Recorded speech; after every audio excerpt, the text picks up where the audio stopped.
Belgian football's reputation seemed untouchable until early 2017, when a quiet tip to the country's financial crime investigators broke the silence. Belgium's top football league has been rocked with a corruption scandal, with top clubs and officials accused of fraudulent transfers. 5 people have been charged in relation to a massive match-fixing probe in Belgian football. Let's take you to Belgium now, where 44 police raids have taken part as a massive part of an investigation into football match fixing. Unbelievable scenes here. A team trailing all game long, right up until the dying minutes. And out of nowhere, not just an equalizer, but 4 goals in rapid succession. You have to wonder, is this a miracle? Or is there something fishy going on behind the curtain? Analysts at Belgium's Financial Intelligence Unit, CFI, noticed something odd. Hundreds of thousands of euros moving through dozens of bank accounts at a single Genk bank branch. All accounts linked to First Division A clubs. Alarm bells rang. The case was immediately handed to the Federal Police's Sports Fraud Cell, the unit for sports corruption, which opened a clandestine probe into potential money laundering and fraud in top-flight football. By late 2017, the leads had multiplied. Prosecutors reported that the Sports Fraud Cell's report flagged suspicious financial transactions in Division 1A, funneled through those Genk accounts, and even named 2 high-profile player agents as the suspected architects.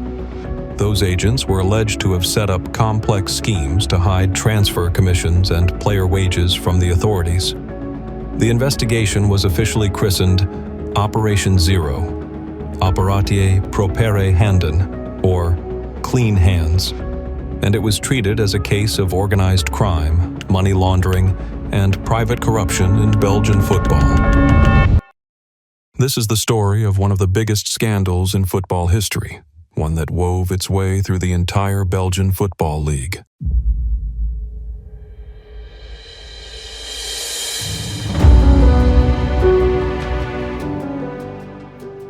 The official investigation, spearheaded by examining magistrate Joris Raskin, Limburg, was divided into financial and sporting strands.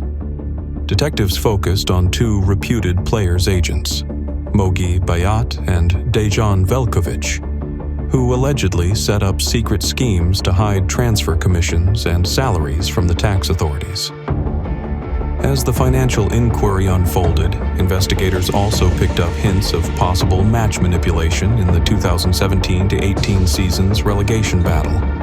This dual-track investigation, fraud money laundering on one hand, match fixing on the other, quietly gathered evidence for over a year. The scandal first erupted publicly on 10th of October 2018, when Belgian authorities carried out dozens of dawn raids in a coordinated operation.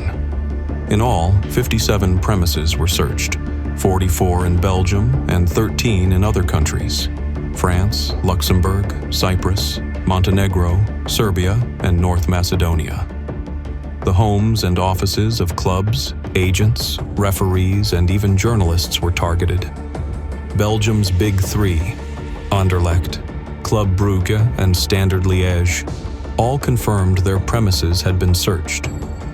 Club Brugge's coach, Ivan Leko, was taken in for questioning. High-profile agent Mogi Bayat was interrogated at home. In total, 29 people were arrested in Belgium, and 4 more abroad on that day. Of those 29, 20 were formally charged with crimes: fraud, money laundering, bribery, etc. The federal prosecutor said the year-long probe centered on suspect financial operations by sports agents, and investigators publicly acknowledged evidence of possible influencing of at least 2 late-season matches: the relegation playoffs in 2017-18. One example under scrutiny was a final-day scenario where KV Mechelen won to stay up while Eupen improbably scored 4 late goals to survive, a suspicious turn of events. The judicial statement described the investigation as covering criminal organization, money laundering, and private corruption in football. Clubs cooperated with the investigation. Brugge declared it had nothing to hide, and Anderlecht pledged full cooperation. Even national team stars took notice. Vincent Kompany commented that football has been veiled in secrecy instead of openness, and called for greater transparency. In 2019, the probe widened. In April, police searched offices of Anderlecht and the Royal Belgian FA, RBFA, in Brussels, seizing documents on player transfers. Then, on 11 September 2019, the net extended beyond Belgium. 6 premises were raided, 4 in Monaco, where agent Christophe Henrote was based, 1 in London and 1 in Belgium. Henrote, an agent involved in big transfers like Romelu Lukaku's and Yuri Tielemans' moves, was arrested in Monaco along with a staff member. Both were suspected of money laundering and bribery related to transfers. Also, in September 2019, former Anderlecht general manager Herman van Holsbeek, who had been questioned in 2018, was detained again in a fraud case surrounding Henrote. Investigators examined allegations that van Holsbeek had agreed to pay Henrote kickbacks if Anderlecht were sold. Belgian media reported they allegedly drew up false contracts to hide a $2-3 million payment. Van Holsbeek ultimately denied wrongdoing, and he was later released, but the case lingered. Parallel to the judicial probe, Belgium's football authorities took their own action. In June 2019, the Pro League Appeals Commission ruled that KV Mechelen had falsified the result of a 11 March 2018 match against Waasland Beveren, an effort to escape relegation. As punishment, Mechelen were stripped of promotion back to the top flight, banned from European competition for 1 season, and docked 12 points for 2019-20.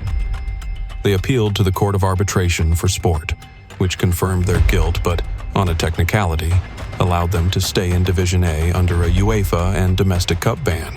By early 2021, prosecutors had identified about 57 suspects in the Operation Zero case. These included high-profile agents: Moji Bayat, Sebastien Delferrière, others; referees, Bart Vertenten and Sebastien Delferrière, both eventually charged; and coaches or managers, Ivan Leko of Club Bruges, Glenn de Buck, etc. Many club executives were implicated. Herman van Holsbeek, ex-Anderlecht GM; Bart Verhage, Club Bruges chairman; Michel Louwagie, Ghent sporting director; Patrick Janssens, ex-Genk CEO; Bruno Venanzi, Standard Liège president; Roger Lambrecht, Lokeren owner, and others. Even senior Belgian FA figures, former President Francois de Keersmaeker and ex-Secretary General Steven Martens, were summoned for questioning. In all, roughly 2/3 of Belgium's professional clubs had at least one person under scrutiny. Among them Anderlecht, Bruges, Genk, Standard, Charleroi, Kortrijk, KV Mechelen, and others. Legally, many investigations were still ongoing into 2021 and beyond. By late 2020, dozens of suspects remained under charges or in custody. For example, in January 2022, a court ordered Herman van Holsbeek to stay in jail while fraud charges, related to Henrote's schemes, were examined. Several agents and intermediaries opted to cooperate. As of 2023, 10 of the roughly 57 suspects had reached plea settlements with prosecutors. Off the field, football governance reforms followed.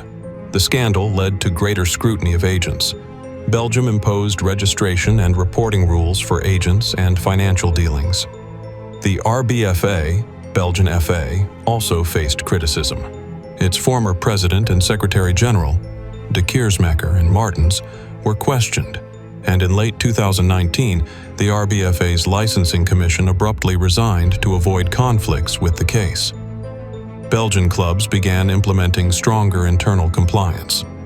The public was reminded that sporting integrity bodies, domestic and UEFA, would likely tighten oversight on club finances and match regulation. By the end of 2019, the Operation Zero investigation had shaken Belgian football to its core. And while no country is immune to match fixing or fraud, Belgium's high-profile probe has served as a warning. Even well-run leagues can harbor corruption without vigilant oversight.